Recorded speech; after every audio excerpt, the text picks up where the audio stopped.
আমি Asma Khatun, ভাদর BSB high স্কুলের পঞ্চম শ্রেণীর ছাত্রী। গোঁফ চুরি সুকুমার রায়। হেড অফিসের বড় বাবু লোকটি বড় শান্ত, তার যে এমন মাথার ব্যামো কেউ কখনো জানতো? দিব্যি ছিলেন খোশ মেজাজে, চেয়ারখানি চেপে একলা বসে ঝিমঝিমিয়ে হঠাৎ গেলেন খেপে। আজকে উঠে হাত পা ছুঁড়ে চোখটি করে গোল, হঠাৎ বলে, গেলুম গেলুম আমায় ধরে তোল।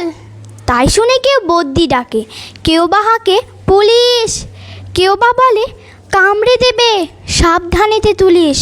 ব্যস্ত সবাই এদিক ওদিক করছে ঘোরাঘুরি। বাবু হাঁকেন, ওরে আমার গোঁফ গিয়েছে চুরি। গোঁফ হারানো আজব কথা, তাও কি হয় সত্যি? গোঁফ জোড়া তো তেমনি আছে, কমেনি এক রত্তি। সবাই তারে বুঝিয়ে বলে সামনে ধরে আয়না।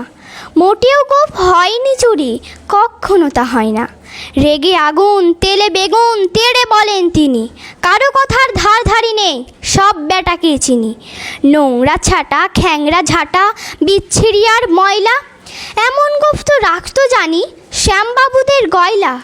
এ গোঁফ যদি আমার বলিস করবো তোদের জবাই। এ না বলে জরিমানা করলেন তিনি সবাই।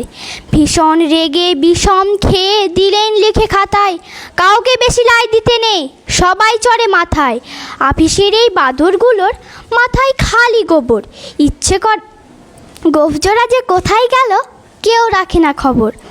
ইচ্ছে করে এই বেটাদের গোঁফ ধরে খুব নাচি, মুখ্যগুলোর মুন্ডু ধরে কোদাল দিয়ে চাচি। গোঁফকে বলে তোমার আমার, গোঁফ কি কারোর কেনা? গোঁফের আমি গোঁফের তুমি, তাই দিয়ে যাইছে না। ধন্যবাদ।